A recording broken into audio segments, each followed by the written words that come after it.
BBC Studios Social has launched a new in-house global digital sales venture, giving advertisers the opportunity to partner directly with over 90 premium BBC Studios social channels. Partners can now align with premium content from Doctor Who to Bluey, BBC Earth to Top Gear, and many more.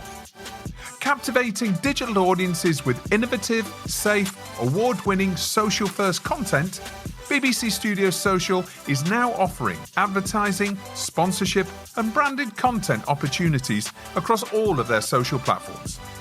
Create, innovate, and amplify with BBC Studios Social. For more information, go to bbcstudiosocial.com. TellyCast. Hi, I'm Justin Crosby, and welcome to this week's TellyCast. Bectu, the union for 40,000 staff, contract and freelance workers in the UK's media and entertainment industries, last week declared an emergency as large numbers of TV professionals are facing unprecedented gaps in employment in the unscripted sector. I'm discussing the current talent market in the UK, what to do if you're laid off or struggling to land that next gig, and tips on how to get headhunted with Talented People's Kimberly Godbolt. It's coming right up on this week's TellyCast. My guest on this week's show is Kimberly Godbolt, Joint MD of Executive Search and Freelance TV industry staffing company, Talented People. Welcome to TellyCast, Kimberly. How are you? Thank you so much, Justin. I am really well, thank you. Slightly sweaty from a brisk school run, but all good, thank you. So, Kimberly, great to have you on the show, and particularly pressing, I think, us chatting this week with all the turbulence in the talent market in the UK right now, and perhaps the same in many other territories. Be interesting to hear our listeners from around the world if they are experiencing many of the issues that are going on in the UK right now. But before we get into that in detail, tell us a little bit about Talented People and what you do. I run Talented People, which is, as you rightly said in your nice intro, an executive search and freelance staffing company with my partner, Rosie Turner. We work across the industry, predominantly unscripted, but we also do bits and bobs in scripted, and we place premium talent in behind the scenes roles. There's a silly thing in TV, isn't there, where the word talent can mean both on-screen talent, as in celebrity, and behind the screen. So we are very much the behind the screens people, the people that you see at the end of the credits. Those are the people that we both know, but also strive to know by casting our net really wide. I mean, that's a big topic in itself, in that, you know, we feel very strongly at Talented People that, of course, it's great that our own experiences in production and content making lead us to make these brilliant relationships with people, and know the best talent at the top, whether that's directors, execs, production management. But actually, there are always new brilliant people that perhaps fly under the radar or that haven't been given an opportunity yet. And that's where we are constantly looking and striving to meet and get to know those people and their work, so that we can keep them in the mix for these important jobs. Because as we get more and more senior in our careers, there are fewer jobs. Therefore, those jobs, as we know, are not as, or haven't historically been as open to people from different backgrounds. And that is absolutely key in making sure that our output is relevant and representative and awesome. Is it only production staff that you deal with, Kimberly, or do you work with production companies and networks and other media businesses to place executives in like commissioning roles, for example, as well? Or is it purely TV production in unscripted that you're focused on with working productions? To be honest, we've been on a bit of a journey in terms of the company. We're 6 years old now. And when Rosie and I set it up, people knew us as the talent team at Betty. And they knew us there from working on freelance roles predominantly and some in-house exec roles. That's sort of where we got started, and where everybody's story is when you set up a business. It's why people come to you. They think of you for that thing. But I think through our work and also, I was a director, Rosie's been in talent forever, and we've built this awesome team around us. We have been placing execs both on projects and in-house at companies. So sort of director of programs, creative director, in independent production companies, but also now in broadcasters and streamers. We're sort of talking commissioners, execs, production execs in channels and streamers as well at networks. Right. So you're working right across the board and you can see sort of both sides of the industry to a certain extent. It's fascinating. And actually, do you know what has been brilliant? Because and where we really push the human side of it, I think, recruitment, it's such a funny word. It's not a word that Rosie and I are fans of, however ridiculous that sounds. We don't feel like recruiters because we have come from that real coalface production background. We've just come into the role for various reasons that I'm sure we'll go into, but it feels like we know those roles because we've done those roles, and anything sort of recruitery feels very icky to us. We feel like we are sort of talent partners, we are collaborators, we work with those companies. So, I mean, when it comes to your background then, you touched on it slightly a second ago when you said you were at Bectu. Can you give us an idea of, your career journey so far, how you got into TV originally and how you ended up where you are now running Talented People? Sure. I was one of those probably slightly annoying people who always knew what they wanted to do. Sort of definitely 13, 14, I would watch TV and think, oh, that is amazing. I would love to know how they make that. And I would find all the behind the scenes stuff that I could, not that there was a lot of it back then, but anything where I could see a camera or a light, I thought I want to do that. I didn't know anyone in TV. It was totally my own call. My parents were slightly perplexed, I think, but very supportive. I did that thing where I wrote, because I'm that old, hand wrote letters and posted them to try and get some work experience. But I also went to uni. I was sort of forced down the road of, well, you're quite academic, so you should go and also get a degree. So I did languages at uni. Kind of part of me was sort of appeasing the parents and thinking, okay, fair enough, just in case the media thing doesn't pan out, I'll do something academic. Not that media is not academic, but you know what I mean? I'll try and get another skill set. And also, maybe if I do French and German, I might get a job in a place in the sun. Or actually, maybe I should have done Italian for that. But either way, I wrote off to loads of places. I did sort of work experience and got running jobs in the holidays at university when I came back home. Yeah, so I came up through, do you remember Esther, the chat show? Justin, yeah.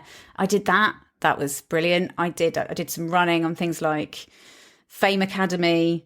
I think my first junior researcher job was on Big Brother's Little Brother, Series 2. And then I just did the thing where you sort of, make lots of contacts. You keep in touch with everyone. You show willing. You work bloody hard. And I absolutely loved it. It was absolutely the right thing for me. So I feel very lucky, actually, that I knew what I wanted to do. I went out and got it. That's pretty rare, actually. I mean, who was the person that gave you your big break then? Good question. I would say she's no longer in the industry, but we all still talk about her like our joint mother. But Jules Waring of RDF, or when she was at RDF, she gave me one of my first researcher jobs. I think it was on a wife swap back in that era. But there's been people along the way, who kind of part mentored me, or if I kept in touch with, they would sort of take me on to that next production with them. The networking thing I was always pretty good at, and I always push that to people. Even if it's not your thing, you have to keep in touch with people. So I came up through the ranks like that, and eventually, I knew I wanted to direct, and I started my first big break in directing was on a format called The Fairy Job Mother at Studio Lambert. I don't think it went global, Justin, let's be fair. But it was a pretty good stepping stone into a sort of, a Channel 4, 9 o'clock constructed doc format that, was pretty loose within it. Lots of contributors to handle, lots of stories to pull out, but equally some confines of a format. And I absolutely, I was terrified. I was absolutely terrified. I remember, because I'm quite a small blonde person, and I loved self-shooting. And some of it involved some self-shooting. And I remember very clearly going to film a particular scene with a family. And one of the contributors, the guy, was sort of looking at me as I was unpacking my camera. And he looked at me and then looked past me and went, "When's the cameraman turning up then?" And I was like, yeah, hi. So I'm the director. I'm Kimberly, and I'll be shooting this today. And I'm really good, by the way. I probably didn't say that, but I said that in my head. And I remember really fighting against that, actually. That was something that I remember very clearly. I really wanted to do the technical thing. I wanted to be very good at filming because it felt like a tangible skill. I think there's so many times in TV where you just feel like, what do I actually know? I can talk a lot and I'm quite convincing and I can set up a shoot, I suppose, but they all feel quite soft skills. They all feel quite woolly. Whereas I loved the technical and I loved the camera and I really wanted to be great at that. So I worked hard at that, got through a lot of prejudice because of it, and ended up, then directing Undercover Boss. And I don't know if you remember the series that Heston Blumenthal made when he tried to turn the little chef around, called Big Chef, Little Chef. That's right. That was just ace. And so all of those stories where you had to get the human side of it, and then other documentaries too that probably flew under the radar, but I was proud of. I mean, I was never an Ollie Lambert BAFTA Emmy award-winning director, but I was really proud of what I did. Yeah, it's very rare and I'm sure very valuable. Somebody coming into building a staffing business with that sort of background and that sort of perspective. So how did you go from directing these shows to actually setting up Talented People? I suppose I'd been directing for about 4 or 5 years and I was starting to think about the next thing, but I was also starting to think about having a family. And there is the crux of it. I started to interview for series producer roles. I felt very conscious as a woman that I was trying for a baby. And I remember going to some interviews pregnant, actually, and wondering, agonizing over whether or not to tell my interviewer that was my situation. I found that very lonely and found that very difficult to navigate. I took a development job because I was pregnant. I was 5 months pregnant at that point, and I had sort of passed on the series producer jobs. And I thought, I'm just going to see how this goes. I don't know how it's going to pan out, how my life will change after children. But I love TV. I don't want to leave TV. I'm going to try and make it work. So I had my first child in 2013 and had about 6 months off work. I had to get back pretty quick. So I was I was the main breadwinner, really. And I found that difficult. I went back to this development job, but I still felt like I was compromising on both my job and my life as a mum by leaving the office at sort of 4:30 to try and get back for bedtime. Sometimes I couldn't because the tubes were rubbish or the trains weren't working. And I had pushed a phone call to the next day, which probably wasn't the right call for work because there might have been something happening in their life that I would miss. But oh no, I've now got home and I've missed most of bedtime and now I feel guilty. I really went through the mill with those emotions. And I know that is something that a lot of women identify with who become mums in TV. So after a little while, I decided to start looking at another role within TV. But again, I was very torn. I felt like the moment that I said out loud that I think I'd quite like to talent manage or do something slightly different that didn't involve going away and filming all the time, I thought my value as a director would go right down. And I thought, but what if it doesn't work in talent or this other role that I find and I have to go back to directing? And now everyone knows that I don't love it anymore. I'm stuck. So I really agonized over that. And eventually I got an email from Rosie, my now business partner, who was head of talent at Bectu. And she said, come in for a chat. She knew me as a director. She tried to hire me lots of times before. She likes to tell me now. We talked it through. I told her my worries. I told her why I also thought that I would really enjoy talent and be good at it. And she and Isabel, the head of production there, gave me a role. And thankfully, I never looked back. So I had an in-house role for a couple of years as a talent manager at Bectu, trying to hire all the women who had left or were considering leaving TV in certain roles. So that was ironic.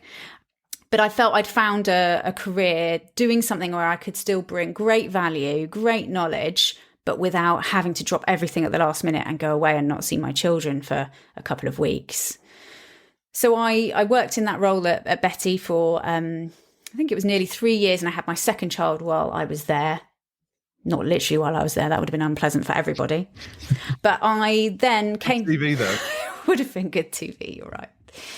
But I came back after maternity leave, after my daughter was born, and went, gosh, this landscape is a bit different. So this is 2017, I think I came back, and the all three thing had happened with Bectu, and roles were being kind of cut back and merged, etc. So it felt like a very different environment. Rosie had already left because of her husband's job, and I went, do you know what? I feel like I need to do something a bit more exciting. And I think I've always had this ambition, Justin. I feel lucky. Again, maybe that goes back to my childhood, where I just knew what I wanted to do, and I worked it out, and I figured it out, and I went and got it. But I felt like, yes, I had got a staff job for 3 years doing this talent managing job, which was fantastic while the babies were small, but I had more in me. And I didn't really love working for someone else. As a director, I had always been freelance, of course. So much to my husband's dismay, because he used to find my freelance life and not knowing what I was going to earn from one month to the next incredibly stressful. So he was so pleased when I got a staff job, less pleased when I came home one day and went, yeah, so I've been chatting to Rosie, who was living in France at this point, and we've got this idea. We really want to set up a business. He was like, okay. Yeah. What does that mean financially? But no, to be honest, Rosie and I had talked throughout our time together working in talent at Bectu about the fact that there was really no one, maybe one other small company in the industry, who was serving all of the independent production companies and channels for talent management or, staffing. You either were a big company, either a group or a big indie who had an in-house talent manager, recruiter, for anyone else who thinks of them like that, or you had no one and you just figured it out and you rang the last person you worked with. And we thought that just seemed bonkers. Like, why was there no other offering? Why was there no one really pushing to introduce new talent, not as in junior necessarily, but different talent, fresh talent to companies, to stop them just from ringing their mates all the time. Also, to provide a really great professional service to companies who just didn't have an in-house person. I mean, you ask any other industry, they always have somebody who helps them with staffing. And let alone in an industry like TV, where it's so predominantly freelance, you need support and you need to do things properly. And unfortunately, that is something that doesn't seem to happen very well, certainly in the UK unscripted market. So we saw that potential and we decided to go for it, even though it terrified both of us. I don't think I would have done it alone. I don't think Rosie would have done it alone. But we decided to set up Talented People, start small, bring along the people that trusted and knew us, and really push into those companies that needed support but couldn't afford the in-house person. And that's how it all started. You're the perfect person then to make sense of what the hell's going on in the whole TV industry talent market right now. And maybe we can take a step back, because your business was set up about 5 years ago. Is that right? About 2017. 2017, you said. Yeah. Tell us about what impact COVID had on the freelance market and also, indies. Can you just give us a bit of an overview of that? And obviously, a lot of the challenges that businesses are finding now goes back to this, not only, but goes back to this. Talk us through what COVID was like for your business, but also all of the clients you had and the talent that you were working with. And yes, it is all interlinked, actually. And I can bring it up to sort of where I think and why I think we're at where we're at present day.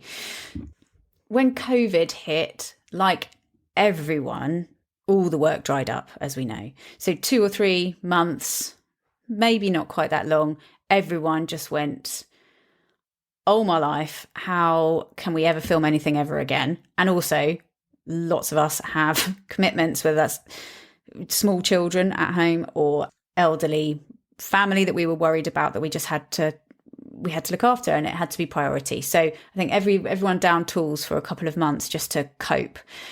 Once very clever production management and bosses of companies and broadcasters had figured out how to, as safely as possible, film again, everything picked up cautiously, but it picked up. And I would say we got busy again in terms of projects, companies, broadcasters calling us to help them with talent easily within 4 or 5 months of it breaking out. But also, actually, we had been busy pretty much throughout in the senior placement side of things. People were still thinking strategically. They were thinking development, as you can imagine. What can we make? Therefore, we need the best people who can do this. So there was still that sort of game of chess happening, albeit with lots of email blurb going, I hope this finds you okay, and how's your family, etc. Fast forwarding a little, between 6 months and then 2 years after COVID first broke out, we had this massive production boom. It was kind of great. It was exciting. It was difficult, though, because people were still juggling their personal lives. And this was being fueled, obviously, by a lot of the SVODs and the boom in people watching digital services. We could have probably looked forward and seen the way that it's subsiding now. That was massively fueled by the increase in viewing hours and demand for content. Definitely. And, the stuff that was fast tracked through, like, BBC Education, the stuff that people really needed as well as wanted, because we were all just sitting at home watching telly. So definitely that boom was because people needed and wanted more content. And it's funny, isn't it? I think when we look back now that we're in this lull, this very quiet moment, I think it was never sustainable. I don't think, this time last year where we were still mega busy, we had so many roles on our books, we still had lots of permanent placements that we were working on. It was not sustainable. We were sort of making hay while the sun shone, I suppose, or not realising that it would go pop in quite such a way that I think it has now. When was the height of the boom for you then? Was it a year ago, 18 months ago? Yeah, probably somewhere around then. But yeah, I'd say probably just over a year ago. Because I heard lots of stories, certainly on the scripted side, when it came to production, that Netflix, for example, and various other streamers around the world were coming into productions and essentially hijacking freelancers and tripling their salaries to come them on there. I mean, what was your experience of seeing that happen, and how did that affect the market from your perspective? It was very unhealthy, and there was a lot of unethical behaviour, I think, in that boom time. We were incredibly busy with production management roles because no one could find a line producer or a prod exec or a PM for love nor money. They had either hunkered down, left the industry very sadly, or were just simply booked up and burnt out.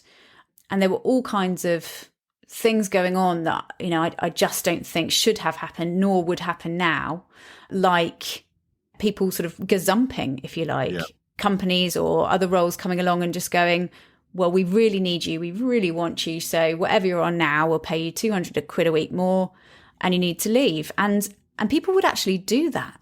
Isn't there a contract that a freelancer signs with a production company on a production that would essentially, they would be breaking that if they accepted a role in the middle of a production? There's a notice period. There's always notice periods, and they're usually pretty short. So I just don't think we're set up properly. I think contracts are probably pretty rubbish, to be honest. They haven't been updated recently. I wonder if that's a thing now that will happen. But there's no sort of, cancellation fees or penalties for freelancers, nor is there really for employers, because employers, as we all know, will sometimes have to pull the plug on a production and everybody's gone within a week. So it's a very precarious place to work as a freelancer, certainly. And there was all kinds of bad behavior, I think, going on last year. And, as a company, as a person, we are hugely supportive of what incredible things production management do, and they are so often overlooked and so often under-respected, and a massive shout to them. There was a difficult patch though last year where I think people quite rightly started asking for more money, but it got to a point where actually they were asking for too much, and now really people can't afford them, or people are having to drop their rates right back down. It was sort of a case of overinflation of everybody, not just PMs as well. There were certainly directors who were saying, well, I've got 7 other offers, I'll take this job, but I'm going to ask 500 quid more a week than I normally do. I mean, it was nuts. And I don't think it was very healthy at all. And I think we're going to come back now, or we have come back down to earth. And now it's a question of how do we get the right balance back? Because we're almost in an overcorrection period where it's not just sort of quiet and, oh, okay, it's gone back to how it used to be. It's way under that, and a lot of people are suffering because of it. So it's even more cruel, to be honest, Justin. It's even more, after that year or two of really busy, great work and probably burnout, now it's gone to the exact opposite of, as Bectu have declared a state of emergency and unscripted, have really come down to, wow, where is the work? And I can't afford to live my usual life. Do you find that some of the people that basically were offered, these ridiculous, say ridiculous, but, it's supply and demand, isn't it? Mm-hmm. They basically dropped their current role to hop onto another production that was paying them, say, 3 times as much. Do you think the people that did that regret that now? I mean, because presumably there must have been a lot of trust broken with producers at that point, because if that happens to a producer in the middle of a production, mm-hmm. particularly at that point, where the hell are they going to get a replacement from at that point? And right. Where does that leave their budget? They have to go back to their client, which is the network or the streamer. Yeah, it's all kinds of wrong, really, isn't it? I think, and in answer to your question, I think Bridges did get burnt last year, but I also think it was so hectic and mad. I wonder if that producer has even remembered the name of that person. It was so difficult. And often, actually, it would be a case of people would accept a job and actually not start the job. They would then just move on to go somewhere else. Right. It was very hard to even pin that person down to start it because they got offered something, in inverted commas, better. Yeah. So I'm not going to miss that time, to be honest. And, trying to navigate that as a company who prides themselves on a good, ethical reputation, that was challenging. Let's bring it up to date. Now we're looking at very much the downslope from that time. The industry's shrinking. We're seeing layoffs practically every week by a lot of the big US media companies, Disney, Paramount, also a lot of the social media companies that we're seeing, announcing 20,000 job cuts globally, seemingly every week. We're seeing a huge cost of living crisis. We're seeing interest rates rising, still rising. We're seeing less production, and you can't really see that coming back. There is less production. More and more people are getting laid off, both in executive and also freelance production roles.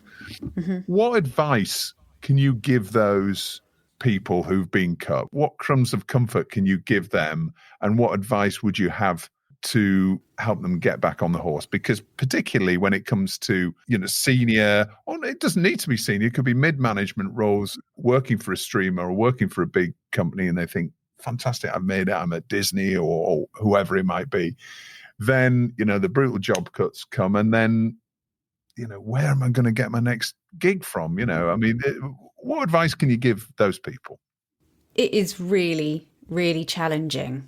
And actually what has been a learning curve for me as well is that you sometimes you want to say to these people, hold on, it'll be okay. The next thing will come soon. There's green shoots of new work coming through, but you can't hold on indefinitely. I have been in that position. I have actually, as a freelancer, had to sign on to the dole to get my job seekers allowance back in the day. And it's really hard to hear people go, oh, just hold on, things are coming around the corner. It might be only be a month or two. A month or two when you're paying rent or mortgage, you have a family to feed, or even just yourself, it's a long time. So there's part of me that wants to tell people that it'll be fine. Things are coming through. And of course we have. I mean, look at our jobs board. There are still jobs on there. But I don't want to give that sort of false comfort that, within a month or two, everything will be back to normal, because I really don't think that's going to be the case, personally. I think it's going to be a very slow rest of the year. I mean, hopefully September, October, we'll see some new commissions, but I don't think it's going to be anything on the scale that we are used to at those times of year. So my advice would be to do whatever you can to cut your own costs, to find free things to do, to meet with friends and peers. Cancel that Netflix. No, don't cancel Netflix. Cancel Netflix if you have to. But meet up with your mates. My biggest advice would be meet with friends, whether that's peers, whether you're on the same seniority as this group of people, your network, or whether it is people that you used to work with on a certain project. Talk to them, because so many people are in the same boat. It really feels good to go for a walk with them, something that doesn't cost any money. Talk it all through. Don't talk about it at all. Just have some company. But also, in terms of practically, try and use your skills in any other way, whether that is copywriting, writing for social media. Think of things that you can do that would be of help to another industry, and just push your services out there. I mean, LinkedIn is an amazing place to find similar-minded or, similar industry sort of people who might have work that's not traditionally what you do. Or do you know what? We've known lots of people who've, in these quieter patches have got a job as a delivery driver. I mean, that was a COVID thing. It's a thing again now.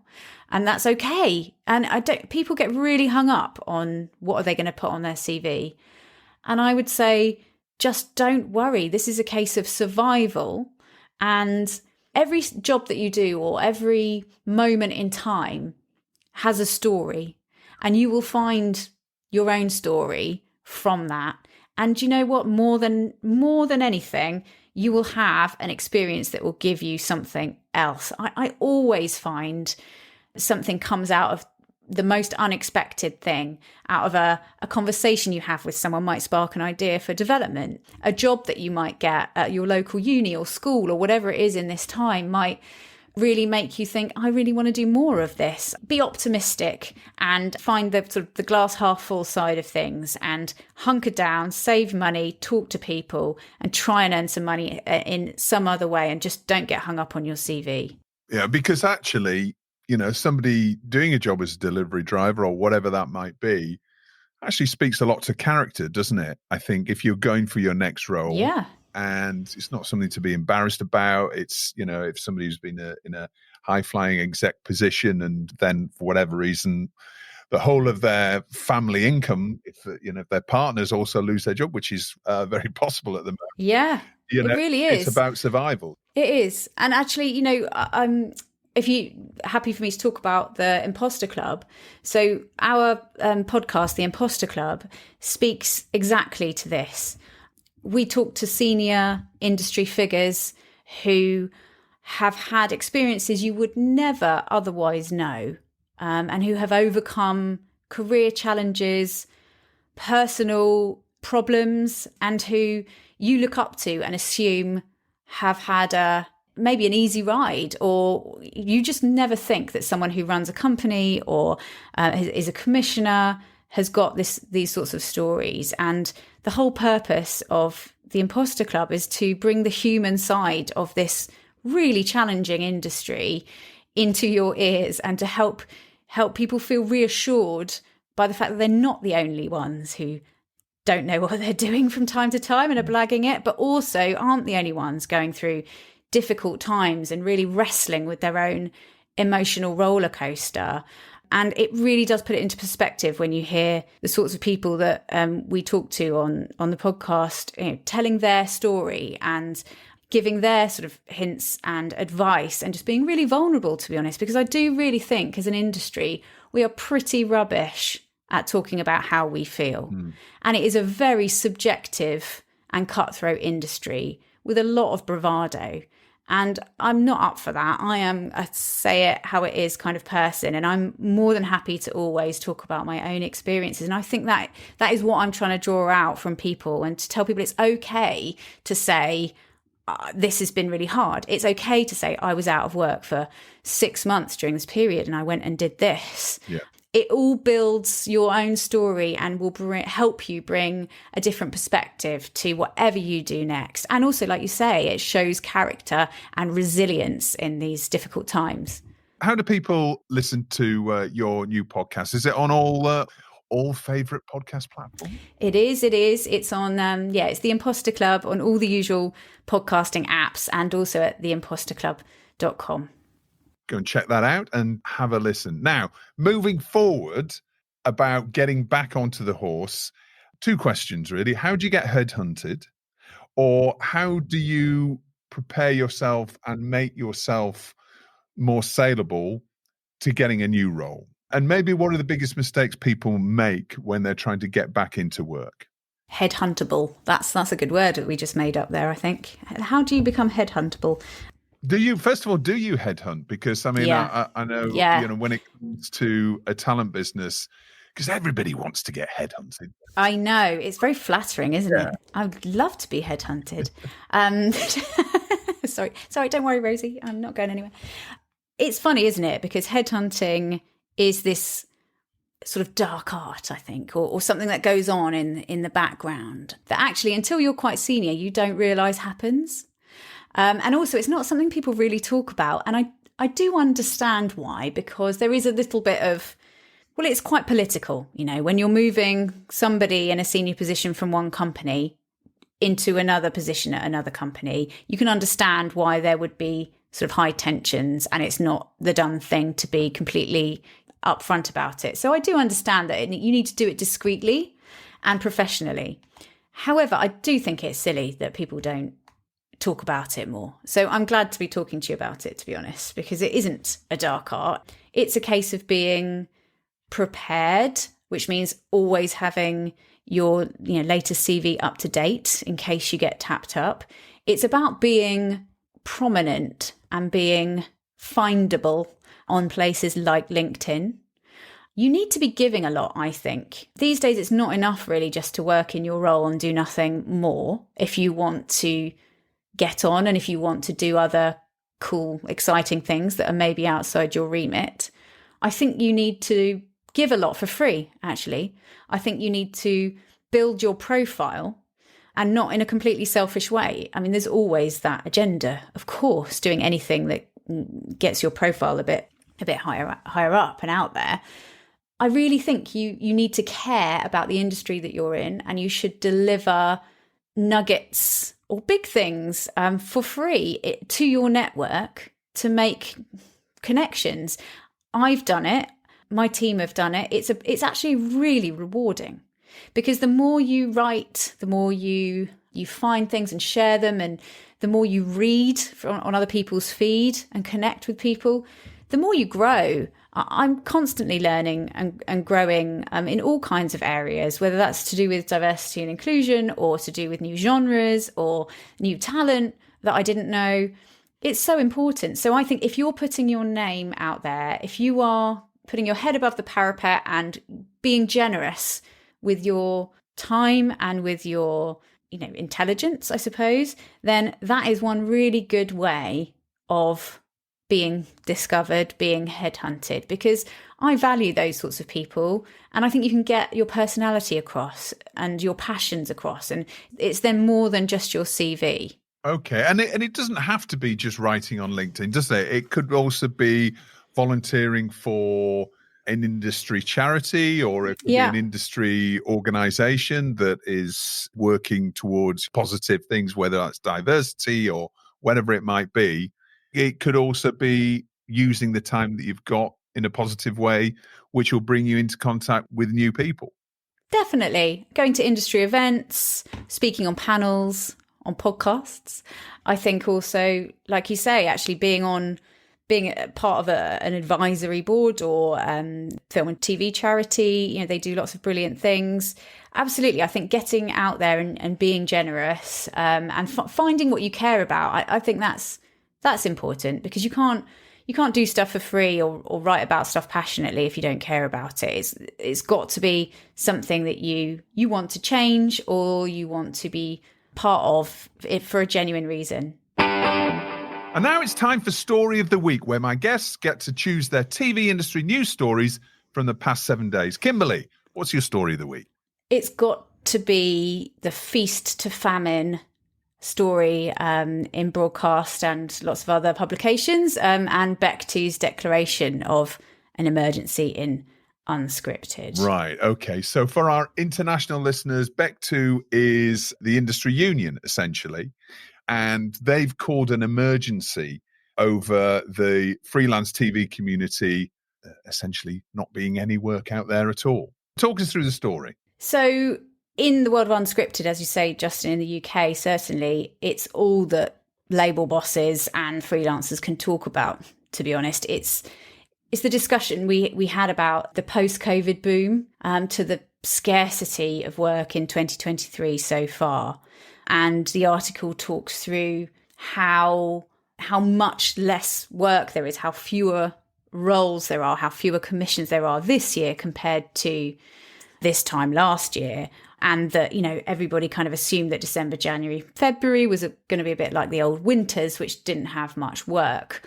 But that March and April, we all expected to be back with a bang, making stuff again, doing what we love. And that simply hasn't happened. And, it just feels like, to me, a kind of overcorrection of that boom from last year. And it's incredibly cruel, both to freelancers and small businesses alike, who are having to make very difficult decisions about their teams and about their strategy going forward. But it's really interesting, actually, Justin, because we've at work, we sort of wrestled a bit with this word emergency that Bectu has declared. And it clearly is a very difficult situation. But the debate is whether the word emergency has been a good thing, whether that was the right word to use, the right language to use in this situation. And it's caused real mixed feelings, actually. There's been a lot of chat on various networks about how helpful or not that was. And obviously the people who are right in the thick of it, who don't have a job right now, are going, hell yeah, it's an emergency. And some companies who are, trying not to go under are going, oh yeah, absolutely. But other people are saying, well, the thing is, I did have some things in the pipeline. And now that there's been an emergency declared, it's spooked everyone and it hasn't helped. Or it's going to make people leave because they're now hearing it's an emergency and, they're actually only coming to the end of their contract next month and they might be okay. It's a fascinating and difficult time. And I don't know, where do you sit with it? Do you feel like it's an emergency from where you're looking? Well, I certainly see that every major network, international network and US studio are cutting or have cut their commissioning massively. And also, we saw that BBC did that at Channel 4. We see Warner Brothers Discovery. There's been a massive slowdown in commissioning, and that's happening as a result, obviously, of, competition, but also this advertising market, the bottom dropping out from that. And you can just see how that's affecting social media companies and the likes of Meta and Google shedding staff as well. And that looks like it's going to continue. But, there's talk about 10, 20% further reduction coming in the next few months. So I actually think it's a pivotal moment for the TV industry. I think that it's going to be a major contraction. I think that we're going to see a lot of businesses sadly go to the wall eventually, that are never going to come back. And I think it's a really quite a hardcore cull of TV production businesses and TV production talent. It's definitely happening. I wonder how much of it is really needed and how much of it is companies using the situation as an excuse to thin out and to sort of cut costs anyway. And I suppose that's what, and I'm really conscious of speaking things into existence. Right? So I don't think that we can deny, obviously no one can deny what's actually happening, but the more everyone sort of talks about it, the more spooked people get and the more I think you're likely to make decisions based on what everyone else is doing rather than actually what's on your desk or what's on your plate. And there are some companies doing brilliantly. We have some clients who are still very busy and they are lucky and they know it, but they have a certain strategy in place that has landed right for this particular moment in time. And they are busy. So that's where I'm sort of torn. Like, I don't want everyone to think that nothing is happening anywhere. And that there are companies who are still going strong with great things in the pipeline and in production. Yeah. If anything, it just goes to show any industry that you have a relatively limited number of buyers that are buying less is a precarious area. And a lot of businesses that made the leap 2-3 years ago to work into digital first are basically building new businesses, and content is being funded by brands and they're going direct to their own audiences. You know, that seems to me now to be the growth area. It's not area that, you know, you can expect unlimited riches in the short term, but to me it feels like it's very much the future. But we'll see. I mean, it's an evolving situation. It's a really fascinating time. And now it's time for Hero of the Week and Get in the Bin. Kimberly, you know how this works. Who's your Hero of the Week? So it's a heroine. Is there a different, do we say hero or heroine these days, or do we just say hero like we just say actor? Yes, I think so. I think that works. Let's go heroine of the week. So my favourite person at the moment, this is actually a kind of personal, but it's also an industry person, is Nicola Hill, who up until recently was co-CEO of The Garden. So we had a conversation on the Imposter Club this week, and she's such an inspiring woman. And I don't use that word lightly because it's bandied around a lot, isn't it? But it's no small thing, right, to ask really senior people to sort of unburden themselves publicly of their challenges and emotional journeys in the world of TV. But Nicola is amazing. So she talks really openly about her cancer diagnosis while she was MD of The Garden, which I found really moving, but also very motivating. You know, she talks very candidly about that moment that she found out and thought, well, that's fine. I can just bump some meetings and carry on with work. And she actually ended up not being able to do that because her cancer was too aggressive. But she really wanted to talk about it to inspire other women to go and get checked for breast cancer. But also because she wanted to talk about her mindset about work at the beginning when she got that diagnosis versus during treatment and the perspective that it gave her afterwards. And she talks about bullying and all kinds of things that we as people coming up through the ranks in TV often experience. But I just found her conversation and just her total outlook really very inspiring. Also, I don't know what she's going to do next. Did you know she'd left The Garden, Justin? She won't tell me. Yeah, she won't tell me. She's moving on to new things and I can't wait to see what she does next. Hill, heroine of the week. And who or what are you chucking in the bin? Oh, I love this bit of your show. And I was going through all the people that were sort of obvious and I thought, well, you know, Philip Schofield's in the bin because he's now no longer presenting This Morning. But actually, this was sparked by a conversation I sort of became part of and then very quickly extracted myself from at the gym the other day. So going in the bin is the anti-woke brigade. I can't bear people who say, oh, all this woke stuff and all this mental health stuff. It's just too much these days. It wasn't any of that in my day. Honestly, my blood was boiling as I was part of this conversation. I was getting ready for a class and these two people were talking and trying to involve me. And they were going on about our Mental Health Awareness Week, as it was last week. And then this older chap starts talking about how, oh, well, nothing's changed in 2,000 years. So why is everyone now suddenly off work with a mental health problem? I mean, in my day, you used to just have to crack on and it was brilliant. And I was thinking, and he was looking at me to try and get me to join in. And I'm not very good in these situations. I'm much better at considering a response and coming back later than in the moment. But all my life, it made my blood boil. I mean, I just thought, what? So the world is a better place when we are being bullied. The world is a better place when we can't talk about depression or what's happening in our life that's making us upset. Is it all so much better if we screw that lid on tight and shake it up and then put it in the sun for a bit? I just can't bear it. And using those words as well about, the woke generation, I'm like, well, sorry, but if woke means being empathetic and open to the injustices in the world, then I'm as woke as they come. So he could get in the bin, that guy at the gym. All right, guy at the gym, get in the bin. All right, Kimberly, thank you so much for coming. I really enjoyed having a chat. Fascinating time for you, obviously, and for the industry. And everyone, check out the Imposter Club on all your podcast platforms. Thank you, Justin, so much for having me. I really appreciate it. All right, thanks a lot. Lovely to chat to you. See you soon. Bye. Bye. Well, that's all for this week's show. Thanks for listening. We've teamed up with K7 Media to bring you Like and Subscribe, an exclusive free 23-page report on the UK digital first and creator economy. You can download it for free now at TellyCast.com/downloads. That's TellyCast.com/downloads.